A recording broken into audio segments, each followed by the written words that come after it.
រៀងខ្លាចដែរនិយាយត្រង់ហ្មងប៉ុន្តែចាស់ទឹកម្ចាស់ដីហើយនឹងគុណម្ដាយគុណឪពុកឲ្យជួយថែរក្សាខ្ញុំដែរហ្នឹងជម្រាបសួរអ្នកនរគ្នានៅក្នុងវីដេអូនេះខ្ញុំចង់នាំអ្នកនរគ្នាមកឡើងភ្នំជាមួយខ្ញុំនៅ Ocean Jet Van ហើយនៅនឹងមានទេសភាពស្អាតច្រើនដែរអ្វីដែលសំខាន់មួយទៀតហ្នឹងគឺនៅពេលដែលខ្ញុំឡើងភ្នំហ្នឹងគឺខ្ញុំបានរៀនអំពីចំណុចសំខាន់មួយចំនួននៅក្នុងជីវិតរបស់យើងដែលខ្ញុំនឹងចែករំលែកនៅក្នុងវីដេអូនេះណាអញ្ចឹងកុំភ្លេចតាមដានទាំងអស់គ្នា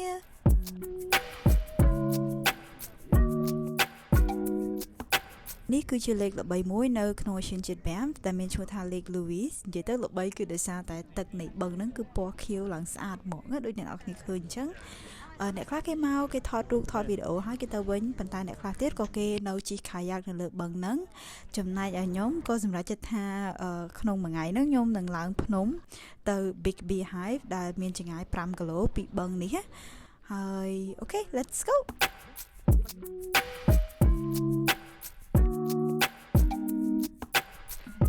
Not the best breakfast, but oh well, I got it for free on the plane yesterday.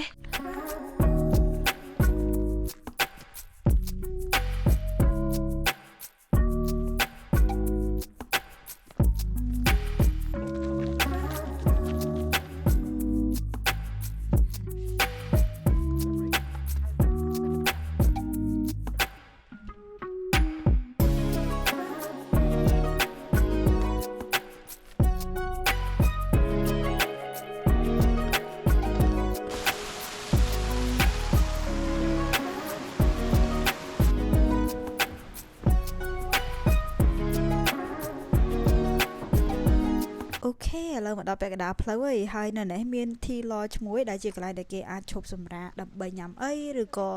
ទិញភេសជ្ជៈក្តៅៗដូចជាតែផឹកបានអញ្ចឹងព្រោះថាថ្ងៃដែលខ្ញុំ hike ហ្នឹងគឺវារៀងត្រជាក់ដែរហើយ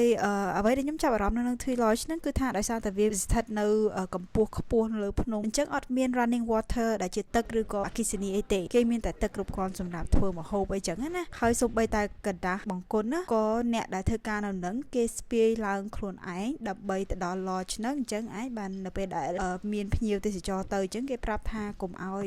ប្រើกระดาษបង្គន់ដោយខ្ជិះខ្ជាយពីព្រោះថាគេស្ពាយទៅឡើងភ្នំទ្រាំទៅដល់ Tea Lodge នេះគឺហត់ដែរអញ្ចឹងទៅដូចថាពេលយើងប្រើអញ្ចឹងឲ្យគិតពីគេផងអញ្ចឹងណា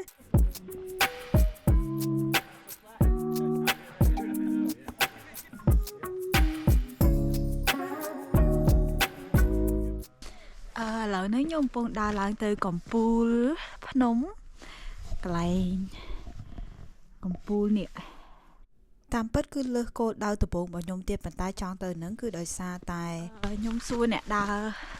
មកវិញខ្ញុំសួរគេថាតើទិដ្ឋភាពនៅនឹងស្អាតអត់ទៅគាត់ថាស្អាតខ្លាំងអញ្ចឹងទៅក៏សម្រាប់ចិត្តថាឡើងភ្នំដើម្បីទៅដល់កំពូលហ្នឹង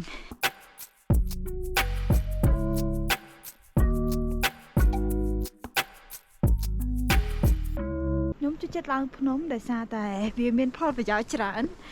ទីមួយវាជួយសុខភាពយើងព្រោះការឡើងភ្នំជាការហាត់ប្រាណមួយដែរហើយទីពីរហ្នឹងគឺយើងអាចទៅកន្លែងដែលមានទេសភាពល្អបានបើសិនជាយើងអត់ដែរហាត់ប្រាណហើយសុកឡើងភ្នំអញ្ចឹងវាអាចអត់ល្អយើងអាចកើតដែរប៉ុន្តែខ្ញុំម្លែងហាត់ប្រាណដែរអញ្ចឹងទៅនៅពេលដែលឡើងភ្នំចេះវាអត់សូវប៉ះពាល់ដល់បេះដូងឬក៏អត់ធ្វើឲ្យខ្ញុំហត់ខ្លាំងទេអញ្ចឹងខ្ញុំក៏ចង់ជួយជំរុញឲ្យអ្នកនរគ្នារៀនមើលថែសុខភាពផ្លូវកាយតែផ្លូវកាយផ្លូវចិត្តរបស់ខ្លួនឯងផងហើយយើងឡើងហាត់ប្រាណណាបើសិនជាយើងដាក់ហាត់ប្រាណមកកន្លែងភ្នំដូចខ្ញុំចេះអញ្ចឹងនឹងពិបាកឡើងប៉ុន្តែបើសិនជាយើងទៅលាប់ហាត់ប្រាណណាវាអត់សូវអីទេយើងអាចឡើងបានអូខេ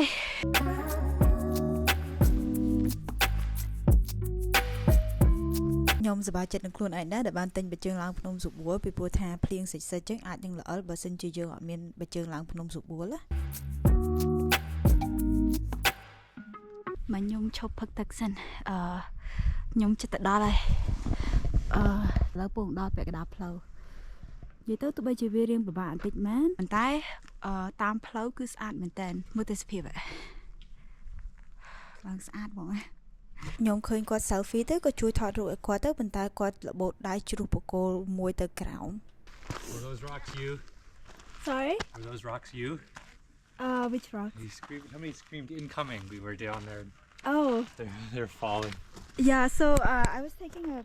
picture for her. Oh yeah. And one of her poles just dropped. Oh, it was the drop. Oh my god, Yeah. the pole. Yeah, she's Yeah, it's just a pole. trying to find it. Oh my gosh. But she said her picture is more important, so. Fair enough. There you go. Was it a good picture at least? It was a good picture, yeah. Okay, cool.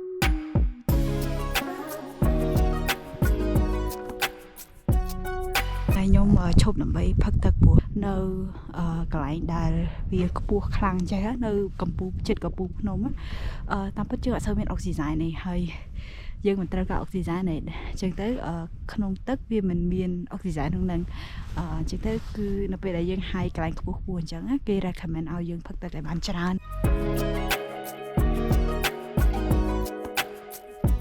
យេហើយឥឡូវខ្ញុំមកដល់គោលដៅទី1របស់ខ្ញុំដែលជា Big Beehive ដើរ5គីឡូពីខាងក្រៅបឹងហ្នឹងមកដល់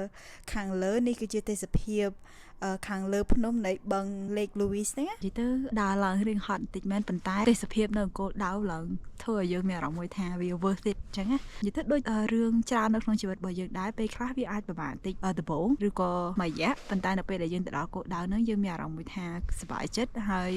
គោលដៅហ្នឹងគឺវាដូច worth it ខ្ញុំអត់ដឹងថាខ្មែរហៅអីចាំពេលរស់នៅឃើញចាំបកប្រែប៉ុន្តែខ្ញុំគិតថាបើសិនជាមានរឿងខ្លះដែលយើងចង់ achieve នៅក្នុងជីវិតរបស់យើងហើយរៀងពិបាកបន្តិចខ្ញុំសង្ឃឹមថាអ្នកទាំងអស់គ្នានឹងលើកទឹកចិត្តខ្លួនឯងហើយប្រាប់ខ្លួនឯងថាពេលដែលយើងទៅដល់គោលដៅគឺយើងនឹងសប្បាយចិត្តខ្លាំងមែនទែនដូចក្មេងៗដែលកំពុងតែរៀនដែរអញ្ចឹងខំរៀនអូខេ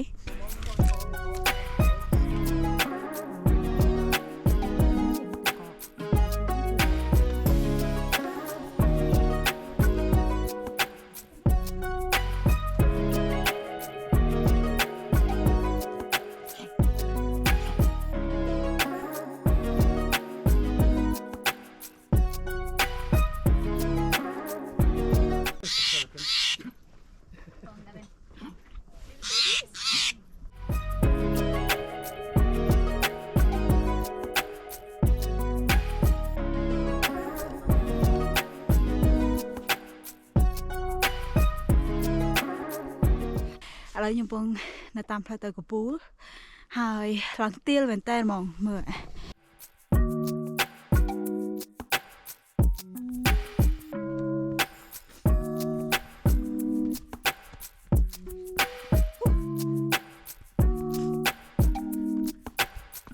ិយាយទៅត្រូវប្រយ័ត្នដែរព្រោះខ្ញុំអត់ចង់ល្អទេ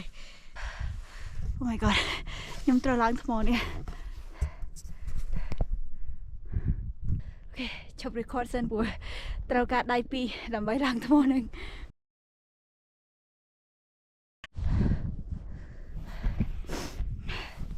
Okay អ្នកទាំងអស់គ្នាត្រូវឡើងថ្មតទៀតនេះអូហត់ប៉ុន្តែទេសភាពដល់ក្រោយទេសភាព So beautiful You know sometimes the hardest thing in life is worth the effort. I mean, I'm not even at the top yet, but hopefully it's beautiful up there.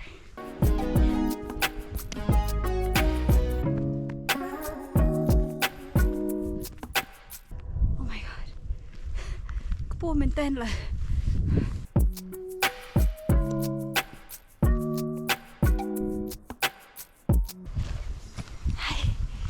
How far is it from here to the top? Pretty close. I didn't go all the way to the top. It's quite a scramble. Oh, okay. If you're comfy with that, then you're pretty close. Oh, okay.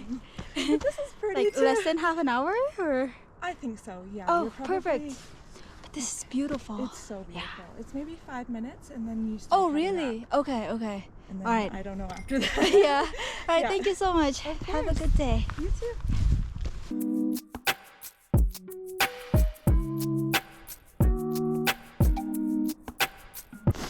ស្អាតមែនតើហ្មងអ្នកនរគ្នាបើខ្ញុំយកមកខ្ញុំយកមកព្រោះស្អាតពេកសួរអ្នកហើយមិញគាត់ថាគាត់អត់បានឡើងដល់កំពូលទេព្រោះថាត្រឹមតែឡើងដល់កំពូលយើងត្រូវឡើងថ្មច្រើនអញ្ចឹងណាជាងទៅខ្ញុំអត់ដឹងមិនទេនេះអត់ដឹងថាឡើងទៅកំពូលអត់ទេហ្នឹងហើយព្រោះវារៀងភ្លៀងតិចតិចហើយជាងទៅថ្មវាល្អិលដែរអញ្ចឹងណាប៉ុន្តែខ្ញុំចង់ទៅដល់កំពូលព្រោះ ឬគេថាទេសភាពនៅកំពូលស្អាតខ្លាំង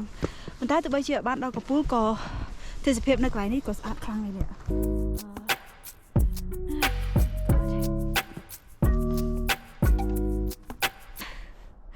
អូខេឥឡូវយល់តែហេតុអីបានគាត់និយាយថា it's quite a scramble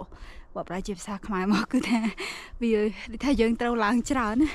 រៀងបានបន្តិចប៉ុន្តែដើម្បីទៅដល់កំពូលនេះត្រូវឡើងបន្តនេះចេះទៀតហើយវាខ្ពស់វាទាលខ្លាំងជាងទៅត្រូវប្រយ័ត្នច្រើនដែរអូខេខ្ញុំអត់ដឹងថាខ្ញុំវែងផ្លូវឬក៏ត្រូវឡើងថ្មតប៉ុន្តែនេះអត់ដឹងទៅផ្លូវណាវាឡើងមានជា trail ហ្មង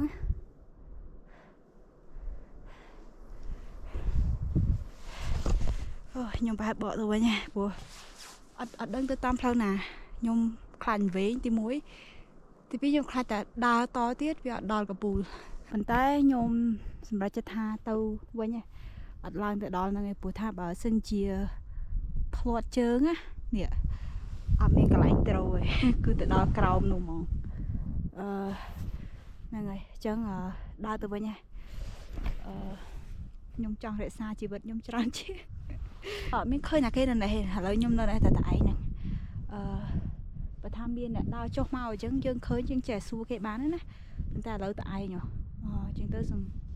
គិតថាយល់ល្អគួរទៅផ្ទះវិញទេសភាពឡងលយហ្មងប៉ុន្តែនិយាយទៅខ្លាចដែរហ្នឹងសូម្បីតែទៅផ្ទះវិញក៏ដោយព្រោះកន្លែងដែលយើង hike ហ្នឹងវារៀងល្អដែរហើយអញ្ចឹងទៅត្រូវប្រយ័ត្នណាខ្ញុំរៀងខ្លាចដែរនិយាយត្រង់ហ្មងបន់ស្រន់ម្ចាស់ទឹកម្ចាស់ដីហើយនឹងគុណម្ដាយគុណឪពុកឲ្យជួយថែរក្សាខ្ញុំដែរហ្នឹងព្រោះហ្នឹងហើយខ្ញុំរៀងខ្លាចដែរ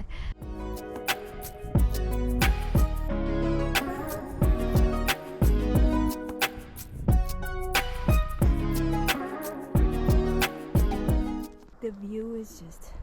wow. I'm speechless. What a privilege it is for me to be able to hike this trail. Oh, I'm so lucky. Hike មុនហ្នឹងជួបអ្នកដែល hike មួយគ្នាដល់ពេលទៅយើងជួយថតរូបឲ្យគេអញ្ចឹងណាហើយដល់ពេលទៅគាត់សួរថាខ្ញុំមកពីប្រទេសណាគាត់សួរខ្ញុំនៅកាណាដាមែនតែខ្ញុំថាខ្ញុំមិនមែនសញ្ជាតិកាណាដាទេប៉ុន្តែខ្ញុំរស់នៅកាណាដាហើយគាត់សួរថាខ្ញុំមកពីហ្វីលីពីនមែនសម្បូរអ្នកណាដែលគិតថាខ្ញុំមកពីហ្វីលីពីនហើយដល់ពេលទៅខ្ញុំឲ្យគាត់ទាយទ្រាំទៅទាយដល់ខ្មែរគាត់ទាយ 3-4 ប្រទេសនៅអាស៊ីអាគ្នេយ៍បានទាយដល់ខ្មែរហើយនៅពេលដែលខ្ញុំប្រាប់គាត់ថាខ្ញុំមកពីប្រទេសកម្ពុជាក៏គាត់និយាយខ្មែរដាក់ក៏សុខសប្បាយទេគាត់មិនជាជាតិខ្មែរណាប៉ុន្តែគាត់មកពីកាលីហើយដល់ពេលយូរទៅគាត់នៅកាលីគាត់ស្គាល់អ្នកដែលជនជាតិខ្មែរយូរទៅគេបរៀនគាត់ពី3 clear អញ្ចឹងណាហ្នឹងហើយគួរចាំសាច់ដែរ Too bad I didn't get to the top. I really wonder what it looks like up there. But hey, try not to be greedy here, okay? Just trying to be able to get back home alive. So I will still call this a great accomplishment.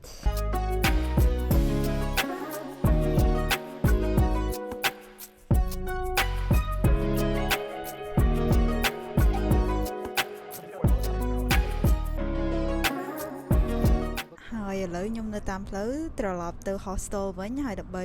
ធ្វើការ celebrate ការឡើងភ្នំរបស់ខ្ញុំនេះខ្ញុំក៏បានកំងសុនដូប៊ូមកញ៉ាំដែលជាម្ហូបកូរ៉េដ៏ឆ្ងាញ់មួយហើយក្នុងវីដេអូនេះខ្ញុំមានតែប៉ុណ្្នឹងឯងខ្ញុំសង្ឃឹមថាអ្នកនរគ្នានឹងរៀនថែរក្សាសុខភាពផ្លូវកាយរបស់ខ្លួនឯងផងហើយបើសិនជាអ្នកនរគ្នាមានរឿងអីនៅក្នុងជីវិតដែលតម្រូវឲ្យយើងមានការតស៊ូប្រឹងប្រែងច្រើនណាសង្ឃឹមថាអ្នកនរគ្នានឹងធ្វើការតស៊ូពីព្រោះថាពេលខ្លះការប្រឹងប្រែងខ្លាំងនៅក្នុងជីវិតរបស់យើងអាចនាំមកនៅលទ្ធផលមួយដ៏ជោគជ័យហើយអូខេហ្នឹងហើយបើចូលចិត្តវីដេអូនេះកុំភ្លេច like follow ហើយនិង subscribe ហើយជួបគ្នាក្នុងវីដេអូក្រោយជម្រាបលា